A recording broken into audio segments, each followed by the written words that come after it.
I would like to thank you all for joining us on today's webinar. We are going to be discussing domestic violence and bystander intervention. Thank you for those of us who have joined me on Zoom. And I would like you all to interact with me if you are participating on Zoom through the chat. I will be asking you all a couple of questions, so I hope you participate. And this webinar is being recorded and it is being live streamed on Facebook. So I just wanted to let you all know that. So hello, my name is Smita Varia. I am the program manager for the Montgomery County Domestic Violence Coordinating Council. And I wanted to start off with a couple of ground rules. Please participate and ask questions. And if you are sharing a story or experience, please keep those names confidential. And we are going to be talking about domestic violence, and this content can be difficult. So I encourage you to take a break and to consider your well-being as we go through this workshop presentation. I will be showing a few videos that are going to be showing examples of domestic violence. So I just wanted to make sure that you all know that, and I will try to give you a warning before those videos take place. We are now going to start with a short video about a couple of neighbors who are hearing domestic violence happen.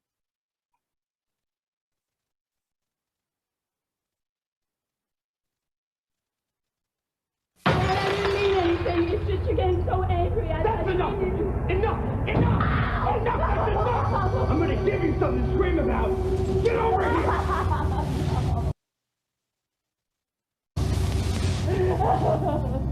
Get up! I can't! I'm talking to you! Get up! I can't! Stop crying! You're asking for it again! For information about how you can help stop domestic violence, call us. Now, as you can tell, that was an old video. However, those situations still happen on a daily basis. People may hear domestic violence happening between their neighbors. They may see it in public. They may be worried about a friend. So during today's webinar, I'm going to be giving you an overview of what domestic violence is, and then we'll be going a little bit more into detail about bystander intervention. And I'm going to be talking about a couple of different scenarios: bystander intervention between friends, if you are hearing suspicious things, suspicious noises from neighbors, or if you see domestic violence acts in public.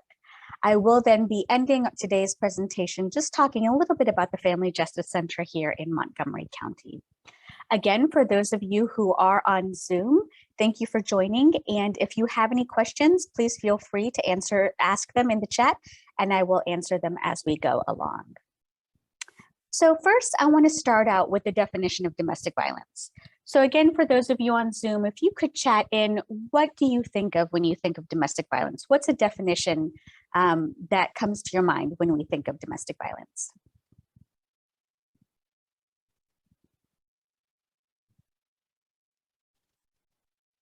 And I'll give the participants a few moments.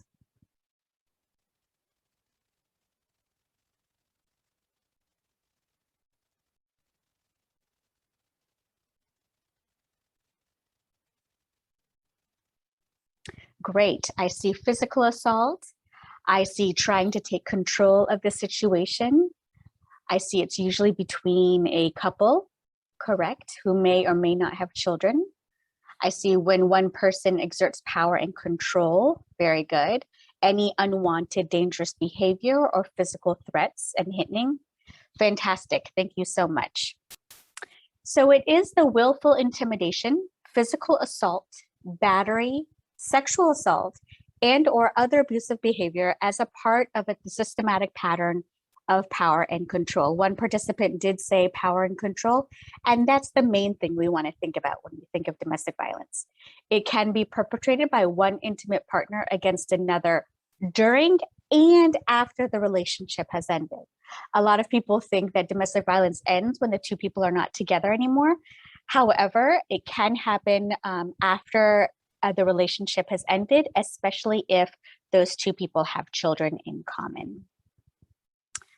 So I want to go over quickly 6 different types of violence. And again, those of you on chat, if you could just name 6 different types of violence that you may see. Obviously, one of the main ones that we think of is physical abuse. So what are some other types of violence that might be present in an abusive situation? Financial abuse, great. I'm so glad that you brought that up, financial abuse by a participant. Sexual assault, good. Sexual abuse. Emotional abuse is another one that's come through.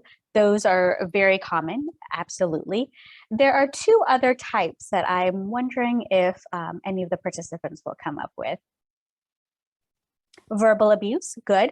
I usually lump verbal abuse with emotional and mental or psychological abuse. Financial, again, very, very common. Up to 99% of domestic violence cases have financial abuse as a part of it. So I'm just going to quickly go over some of the definitions. So of course, physical abuse, which is the physical force with the intent to cause fear or injury. That could look like hitting, shoving, strangling. It could be kicking or throwing objects or using a weapon. Emotional and verbal abuse is any non-physical behavior with the intent to diminish the other's self-worth. This could be threats, it could be intimidation, isolation, which another participant chatted in, humiliation, and insults. And then sexual abuse is any non-consensual sexual act. That, of course, includes rape and sexual assault. It also can include any unwanted sexual activity, any unwanted touching, hugging, kissing. It could be restricting access to birth control. It could be reproductive coercion, such as poking holes in a condom, anything that has to do with sexual or reproductive issues. Then we also have financial abuse, and this is using money to control the other person. This could be controlling accounts or property. It could be sabotaging employment. It could also be not preventing the person from getting a job or keeping a job or making them turn over their paychecks to the abuser. The 2 other types of abuse that I didn't see through the chat is technological abuse. And this is the use of technology or social media to intimidate, to harass or control. This could look like demanding a password. It could be monitoring your cell phone. It could be excessive or threatening texts or using some sort of GPS act to monitor movement. It could be reading texts without permission or checking in on social media to see who you're friends with, who you're contacting, things like that. And stalking. Stalking is also another type of abuse. This is being watched repeatedly, followed, monitored, it could be harassed. You could be getting unwanted gifts. They might be showing up where you are. They may be damaging your property. So these are 6 of the most common types of abuse. So let's talk a little bit about the prevalence of abuse. Every minute, 20 people are physically abused. 1 in 3 women and 1 in 4 men have experienced rape, physical violence, or stalking in their lifetime. And 65% of abusers also physically or sexually abuse their children. So I want to talk a little bit about the dynamics of abuse. It's not just the abuse happens and, and then hopefully somebody will get help. There's a lot that goes into what abuse is, what it's like to live in a domestic violence situation. So many of you may be familiar with this. This is the power and control wheel, where again, when I went over the definition earlier, the definition of domestic violence really focuses on this power and control. So they may intimidate you, they may emotionally abuse you, they may isolate you from friends, from family, move you away from your family, say they don't like your friends, to isolate you from any other support network that you may have. They may deny the abuse is even happening or minimizing it, or they may blame their behavior because of something you did. They may use children or pets to control you. They may say they'll take the children away. They may start abusing the pets. Again, all of these things are meant to control your actions. They may be using privilege in society. It could be male privilege. It could be their privilege or their presence in the community to control what you do. Economic or financial abuse, they control you by controlling the money so that you can't go anywhere, so that you can't leave, so that you can't buy or rent another place to live. And they may coerce you to do things that you want to do or threaten you. So again, all of these behaviors go back to that power and control when it comes to domestic violence. Are there any questions so far from those on Zoom?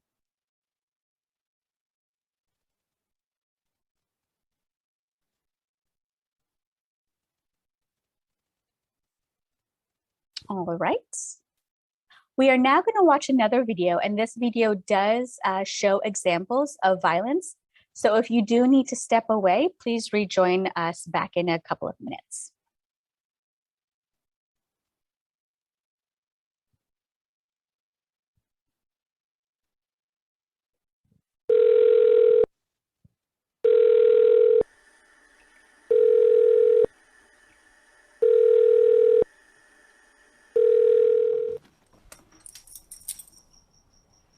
You ready? Yep. And for the rest of my life, I don't want to be with anyone but you. What are you doing? Until death do you part. I do. Well, maybe I wouldn't have to worry about other guys looking at you if you didn't dress like a whore. I just don't know what I would do if you were with anyone but me. Where you been? You look at me when I'm talking to you. Do you hear me? Look, I didn't want to do that. You just don't listen. Who's that? Hey! You sure you're okay? I'm fine. Who's gonna take you in but me? You will never see your son again.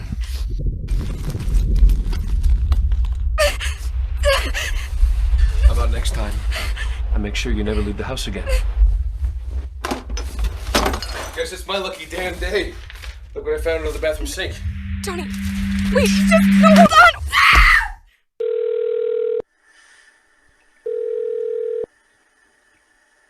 YWCA hotline. How can I help you?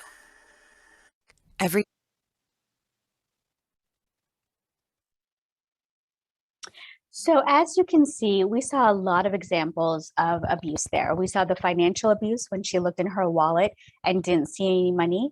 We saw him grab the phone from her to see who was calling her. We, of course, saw the emotional abuse, the physical abuse. We saw all of the different types of abuse because I want to let you all know that it's not usually just one type of abuse. It's usually at least 2 or 3 different types of abuse that are happening between the 2 people. So I wanted to quickly go over the cycle of abuse with you. Many of you may be familiar with this, but usually it starts in this calm phase where everything's fine. And then tensions start to increase. There's a breakdown of communication. The victim becomes fearful and they may feel like they need to placate the abuser or make sure that everything is fine. They're walking on eggshells because they don't want any outbursts. Then the incident happens. There's emotional abuse, there's verbal abuse, there's physical sexual abuse. Something really bad happens. There's anger, there's blaming, there's intimidation, but this is really the very scary part. What happens after that is usually the abuser will apologize. They'll say, I'm so sorry, I'll never do it again, I'll get some help. They may blame the victim and say, I wouldn't have reacted that way if you didn't do this. They may deny the abuse ever happened or say, oh, it wasn't as bad as you're saying it is, right? But there's some sort of maybe an apology, maybe just kind of like a, I wouldn't have done this if you didn't do this, but let's just move on. And then the calm phase happens, right? The incident's forgotten, no abuse is taking place. Sometimes you might think of this as the honeymoon period because there may be a gift given, flowers, I'll never do it again, I love you, and everything seems to be fine. And a lot of us think, if there's abuse occurring, why is somebody staying in this relationship? And they're staying in this relationship because of the calm phase, because everything is back to quote unquote normal. And that's what the victim wants to hang on to. There is this part of the relationship that is fine, that is loving, that is good. And so even though all of these other horrible things are happening, they want to hold on to that calm phase. They say, I can change them. They won't do it again. They do love me. There is a good part of this relationship. So I want to go into a little bit before we start talking about the bystander intervention is why somebody stays in a relationship. So many years ago, when there was an incident that was publicized when Baltimore Ravens, Ray Rice was had abused his then girlfriend in an elevator. The video went viral, and so then people started saying, "Why is she staying in this relationship?" And so somebody started a hashtag on Twitter, "Why I Stayed," and here are some of the responses. Why I stayed, because he made it seem like I had no one else but him, that if I left, I would have no one. Why I stayed because I was halfway across the country, isolated from my friends and family, and there was no one to help me. Why I stayed. My mom had 3 young kids, a mortgage, and a part-time job. My dad had a full-time paycheck, our church behind him, and bigger fists. Why I stayed, because if I can't have you, no one will have you, was reinforced by my abuser daily. So victims stay because they're scared of what might happen. They've been threatened. The abuser had told them that they will kill the victim, or that they may kill themselves. They've been isolated from their friends, from their family. They don't know where to go. They stay because they have children and they don't want to break up the family, or they're scared that the abuser might get custody of the children. They stay because they do love the abuser. There was that calm phase. There is a reason they are with them in the relationship. There may be lack of money or resources to leave. There may be cultural or religious reasons. There may be language barriers or immigration status tied to why they're in the country. They may believe the abuse is normal. Let's say they were a child who lived in a home where their parents were in a domestic violence relationship. They don't know any different. They may be fear of outed. They may be embarrassed or shame, feeling shame because they're in this relationship. They may have low self-esteem, or they may have a disability where they rely on the abuser for accommodations. And unfortunately, the most dangerous time for a victim is when they do try to leave. It takes an average 7 times for that cycle of abuse to go around before a victim finally leaves permanently. And the most dangerous time for a victim is when they try to leave, is because the abuser is losing that power and control. So the violence might escalate. I want to just really quickly also talk about the effects on children. So witnessing domestic violence in the home can be a very traumatic experience with lifetime consequences for children on their mental and physical health. And I'm not talking about children who are being abused. I'm talking about the children who just live in the home where the abuse is happening. They may have sleep disturbances. They develop fear and anxiety. Younger children may revert to an early stage of development, such as a 4 or 5-year-old might start crawling again, or they might start sucking their thumb again for comfort. They may feel guilty or believe that the abuse is their fault. They start doing poorly in school. They have difficulty with attachment. And then older children may also start to self-harm. So what are the warning signs of the victim? The warning signs are that they may be anxious or fearful. They're sensitive about talking about their home life. They're apologetic or defensive when it comes to what's going on. They start spending less time with family or friends, or they're constantly worried. Their weight or their appearance may be changing because they may be losing weight because of stress or gaining weight. The abuser may be telling them what to wear or how to look.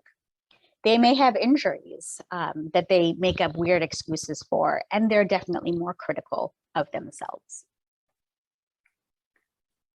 Now, you may know a victim, you may also know an abuser. So these are some of the warning signs for the abuser. They may be extremely jealous. They may be very controlling. They have an explosive temper. They may make false accusations about what's going on. They may blame others for their actions. You might see them be physically violent with their partner. They're possessive, And then lastly, they can also be very charming. And why is that? An abuser might be very charming to the outside world and then be this monster at home. And that's because that's more related to the power of control again. If everyone else on the outside world thinks they're great, they're helpful, they're smart, they're funny, then when the victim does decide to finally come forward, other people might not believe the victim because they may say, "Oh, who? That person?" But she's so helpful, or he, he's so funny, or they're so smart. And so that's another way for the abuser to control the narrative of this situation. Does anybody have any questions so far on this very brief overview of domestic violence?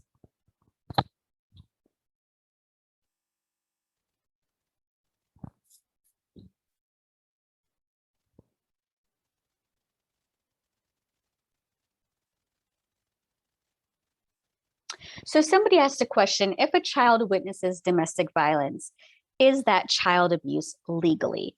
That is a very good question. I am not a legal professional.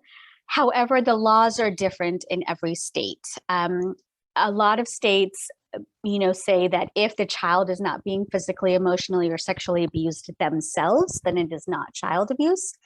However, I know in Maryland, in protective orders, that is taken into account if a child is there, if they witness the abuse in protective order cases for protective orders to be granted.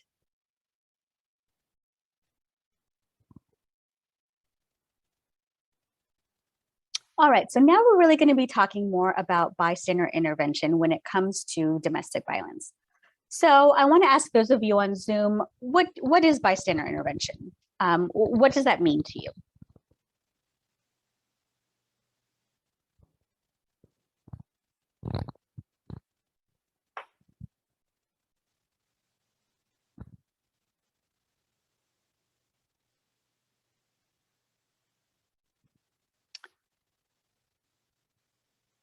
So one person wrote in the chat, how you see something, say something. Good. That's a very good brief definition of bystander intervention, a very common phrase that we all hear.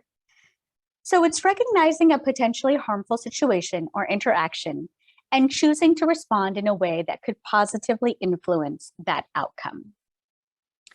So I want us to talk a little bit about why don't people intervene more often? We hear stories of things going on in public and nobody steps in. Why is that? Can those of you on Zoom give me some examples or reasons why people may choose not to intervene when they see a situation? We may not be talking about domestic violence, but it could be sexual harassment, it could be a hate crime. Fear for their own safety, absolutely, absolutely. They may be fearful of the situation. Good. They're not certain of how to get involved. And so I'm hoping that you all will learn some skills here today on what is the best way to get involved in a situation.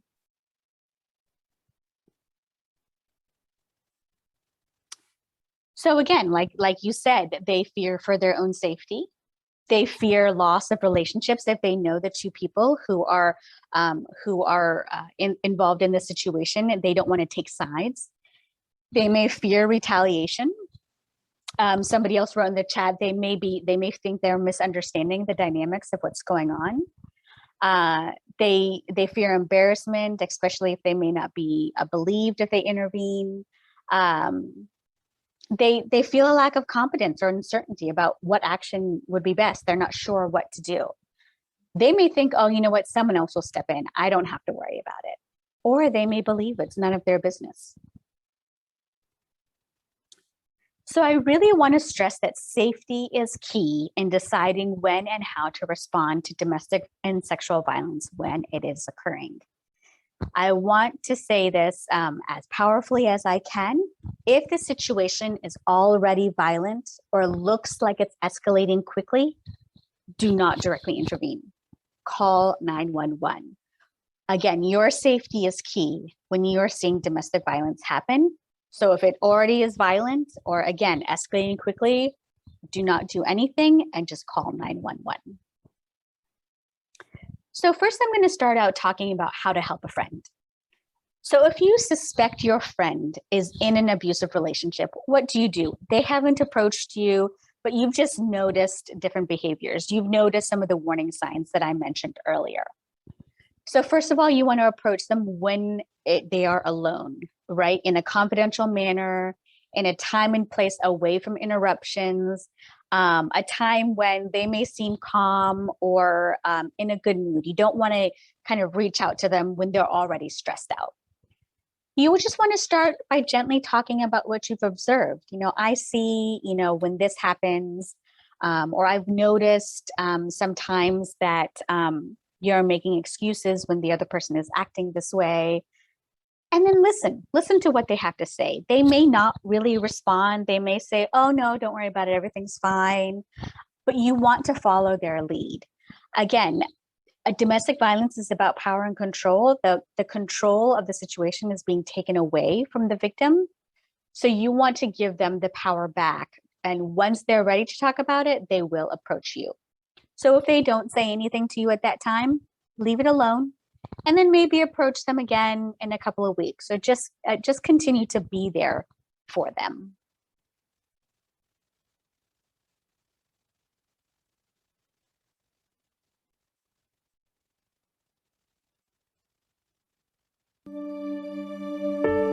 I am not weak. I'm strong inside. Please don't tell me what to do. Ask me what I can do. Cuando esté lista para cambiar, dame una mano. No me golpees. Sometimes friends and families don't know what to do. Sometimes I'm not sure either. But I keep moving forward, one step at a time. It's really hard for people to believe us when they don't see black eyes. Too often, the bruises are inside and invisible. What does support look like? Listening. Not judging and being there. We are 1 in 3 women. I could be your daughter. I could be your mom. I could be your next door neighbor. I could be your best friend. We're everyday brave women. Honoring and remembering those who didn't make it. Let's all be brave together and stop domestic violence.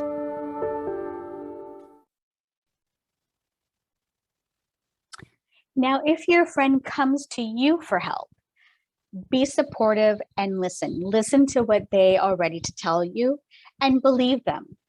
You want to give them time to open up. Don't rush. Don't ask so many questions about, trying to get all the details. And of course, and I know I don't have to say this, but do not make victim blaming statements. Don't say, well, what did you do? Or, that they get angry when you do that. Never make victim blaming statements. And the simplest thing that you can do is ask them how you can help. It could be getting together with them weekly so that they can decompress. It could be calling or coming to the Family Justice Center with them. It could be going out and watching a movie, but ask what you can do to help them in their situation. And again, about that power and control, please refrain from telling the victim what to do. They need to make this decision themselves. So you want to give them all the resources that you can. Help them with a safety plan. I'll be going over some safety plan tips in the next slide.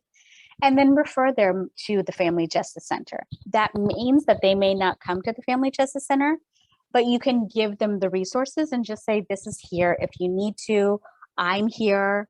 What can I do for help? I'm here to support you. I'm so sorry you're going through this. But you need to remember you cannot rescue them. I know that that's hard because, of course, being your friend, you want to help them, but they have to make the decision themselves. Are there any questions so far?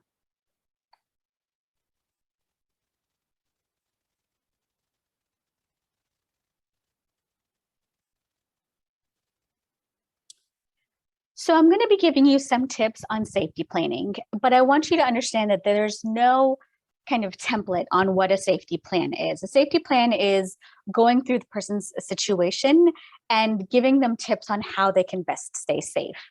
If a victim comes to the Family Justice Center, we make an individualized safety plan for them. So some of these that I'm going to be talking about are very common things that you can do. But again, each safety plan is kind of individualized for that person. So of course you want to identify safe areas of the house where there are no weapons. If possible, have them have a phone accessible at all times and know what numbers to call for help, whether it's 911 or a neighbor or yourself as the friend.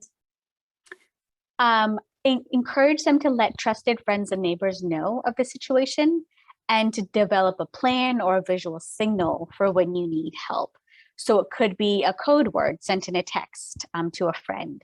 It could be turning the porch lights on and off of the house to signal neighbors to call 911. Encourage them to keep a bag packed with a change of clothes, medication, and important documents so that they can leave the house quickly if they need to. And if this is appropriate based on the age of the children, teach the children how to get help. Tell the children not to get involved in the violence and plan a code word with the children of when they should call 911 or leave the house and go to a neighbor's.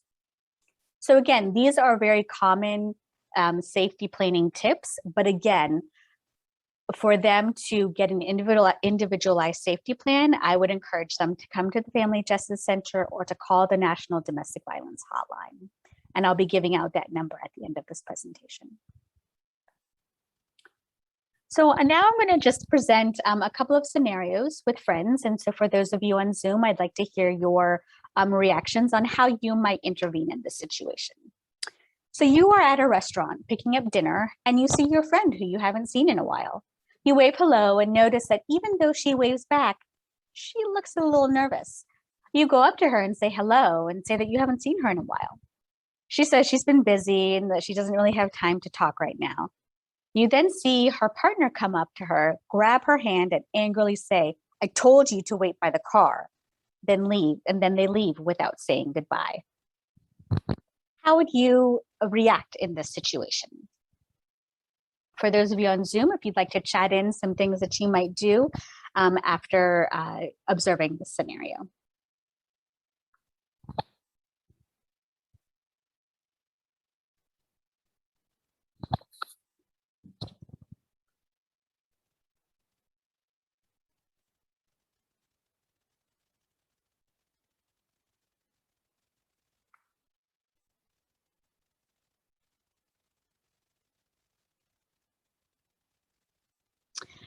So somebody chatted in that they may send a text to check in and ask if she's okay. Good. Good, kind of following up after you see the situation. Absolutely.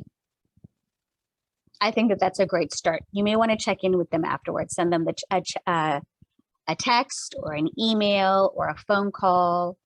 You might also, if you know kind of where she goes or where she works, you might want to meet her when the other person's not with her to kind of check in.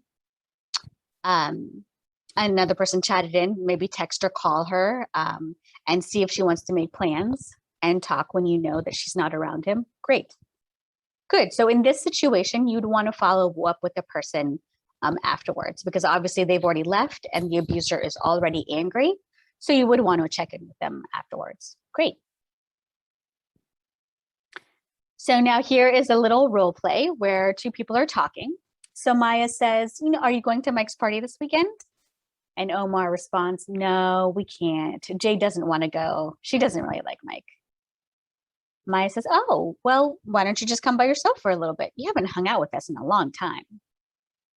Omar responds, "I want to, but Jade likes me all to herself. I'm supposed to be on my way home. She's probably already mad that I'm late." So how should Maya respond? Obviously here, while we wait for some of you to answer in the chat, as you see in this scenario, you already see some isolation going on here, right? Maya says, "You haven't hung out with us in a long time." And Omar says, "Oh, she likes me all to herself. I'm supposed to be home already." So how should Maya respond to this scenario?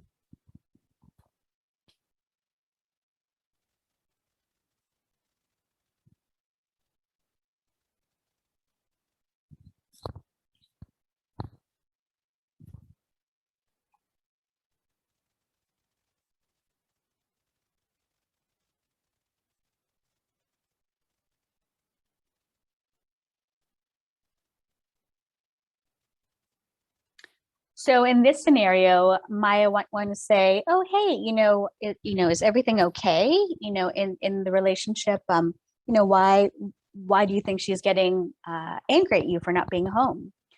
And then one person in the chat said, "I think naming the issue might be important." Wow, that seems like a really stressful situation. Thank you. Absolutely, naming the behavior, or saying, I'm sorry you're going through that. Is there anything I can do to help?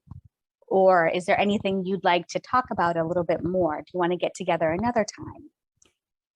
And then again, that follow-up, right? Where a follow-up of, how are you doing? Or, remember that conversation we had a little while ago?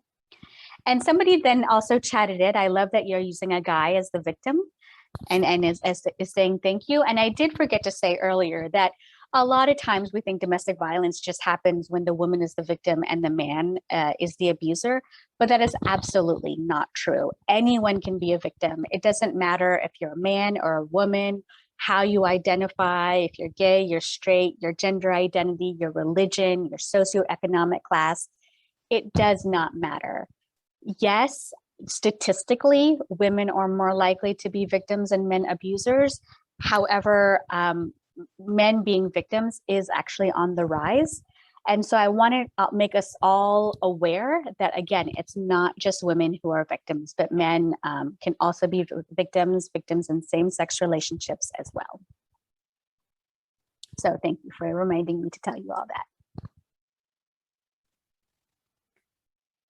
So of course, we all might need to talk to the abuser. They may be a friend. So again, before earlier I said, we might not want to, if the abuse is happening, not confront the situation. So this is if you are a friend of both the victim and the abuser, or the abuser and you've seen them, again, with the warning signs that I mentioned earlier.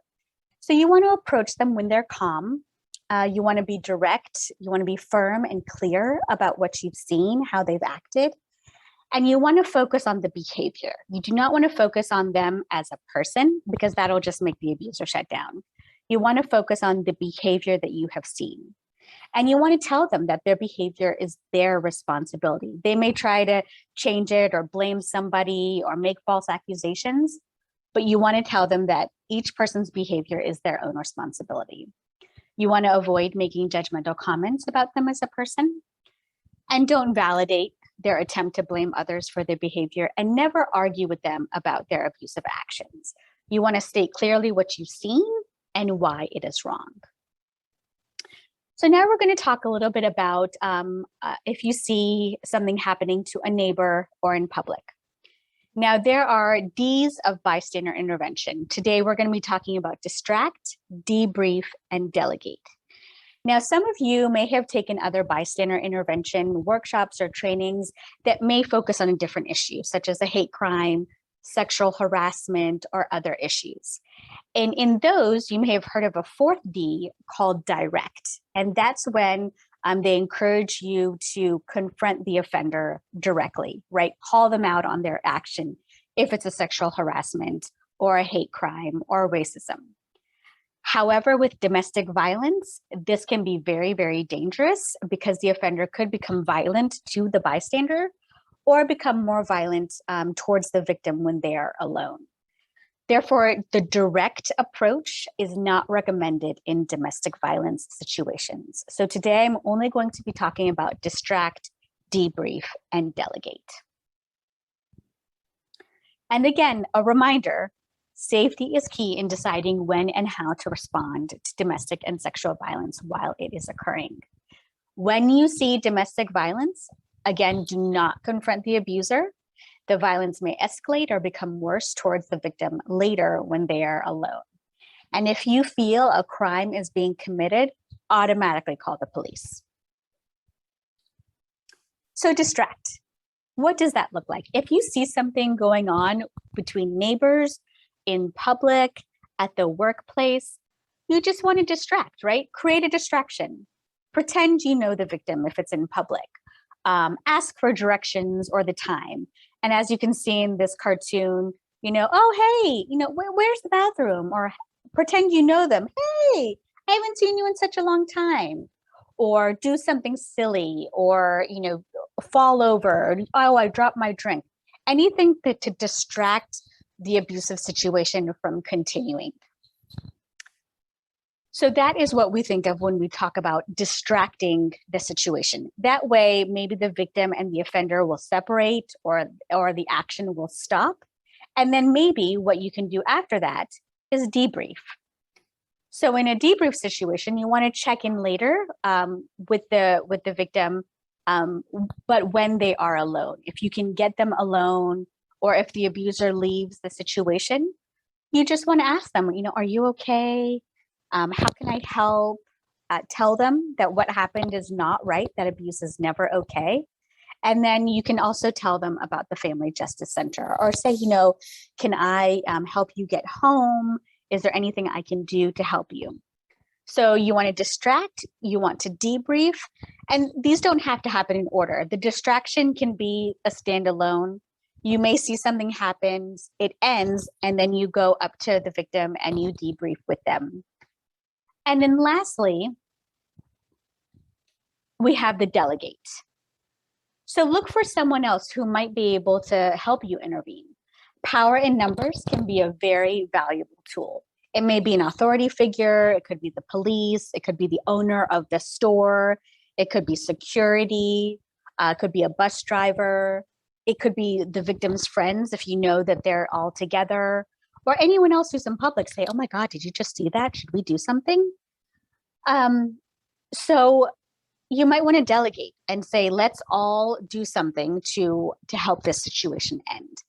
But as you can see in this cartoon, remember that the presence of law enforcement doesn't always make people safer. You want to try to check in with the person before you call the police in order to center their safety. Now, of course, again, if a crime is being committed, I would encourage you to call the police. But if you're able to kind of de-escalate the situation by delegating or calling another authority figure or numbers, that is preferable. Does anybody have any questions on the three: distract, debrief, and delegate?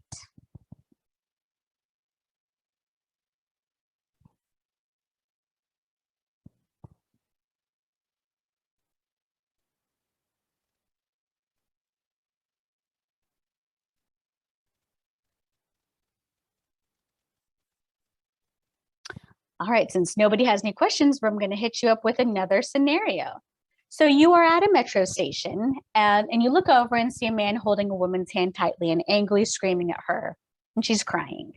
She's pleading with him and he pushes her against a railing while saying, "You're worthless." She winces in pain. How can you help in this situation?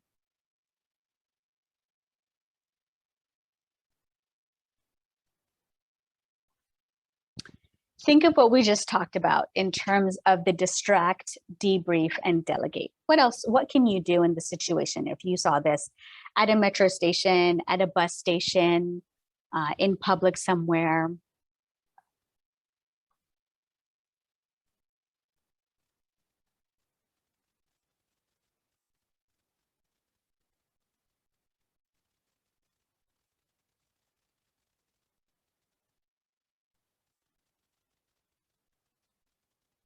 So one person chatted and asked if they can help you find your stop. Good. Say, you know what? I haven't been on the metro in a while. Do you know where my stop is? You can ask for directions. Absolutely. So you all are using the distract method. Absolutely. You can pretend you know them. Oh, hey, didn't we go to high school together? Absolutely. And then if the abuser walks away, maybe you can say, "Hey, are you okay? Do you need me to help at all?" Somebody said delegate, right? So you can call. There is security and there are staff at the metro station, absolutely, to help. Drop something. You can look for help from other bystanders, absolutely, stronger in numbers. Great, excellent.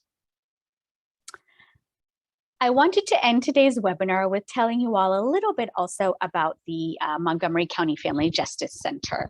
If you know anybody that is in an abusive relationship, the Family Justice Center is here and has free resources for any resident of Montgomery County. We're open Monday through Friday during business hours, and we're located in Rockville, near the Rockville Metro stop, and also near some bus lines.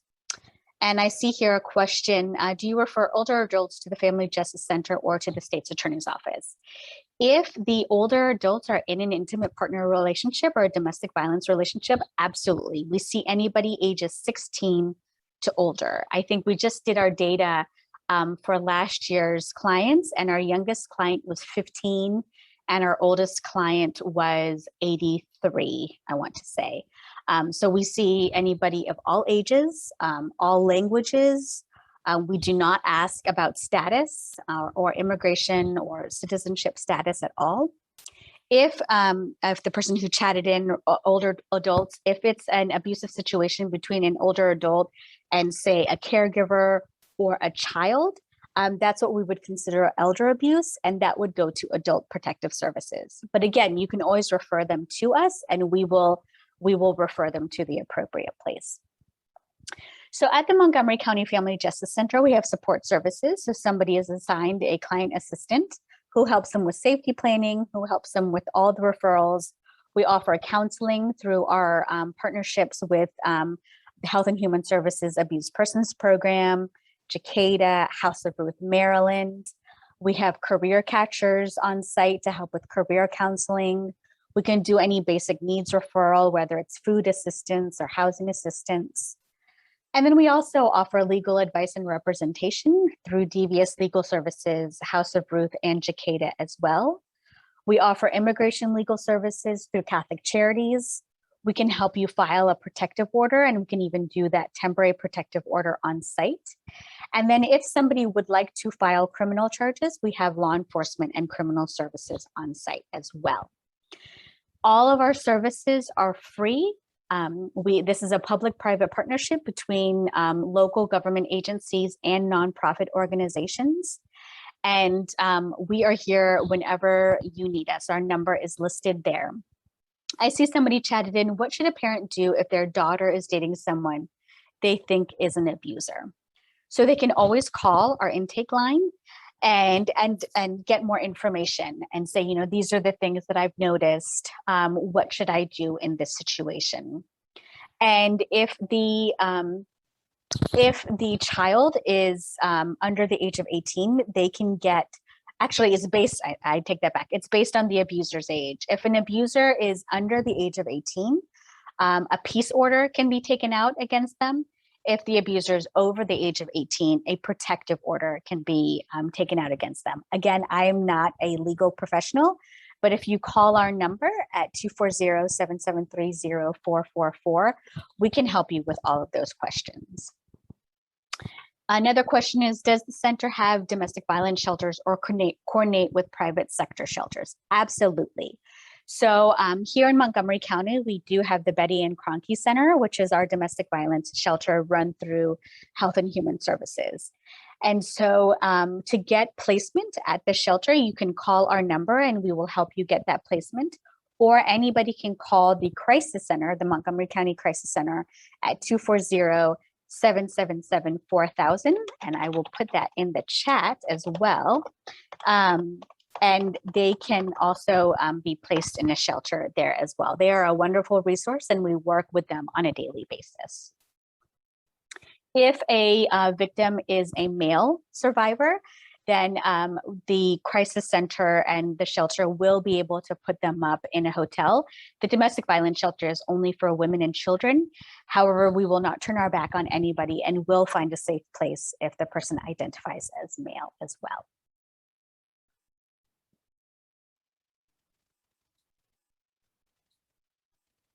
Again, all of our services are free. And if you need more information about how to intervene with a friend, you can of course call our number, but you can also speak to an advocate about a loved one at the National Domestic Violence Hotline. You can call them, you can chat online at thehotline.org, or you can text with them by texting START to 88788. And before I close today, I would also like to remind you of a few more events we're having during Domestic Violence Awareness Month. Next week, we are going to be having a webinar on strangulation and other dangerous behavior by Debbie Feinstein, the chief of the Special Victims Division of the State's Attorney's Office. On Wednesday, October 27th, we will be having a survivor panel that will also be taking place on Zoom. So please visit our website for those as well. They will be on Facebook Live and on Zoom. And I would then like, for the last few minutes, ask if anybody has any questions on Zoom. And while people are chatting on Zoom, this webinar is being recorded and will be posted on our website. And of course, it is on Facebook Live. So you can always check back for the contact information. Again, my name is Smita Varia, and my email address is right there on the screen. And does anybody have any questions before we wrap up today? So what's the date of the Survivor Panel? The Survivor Panel is on Wednesday, October 27th at 6 p.m.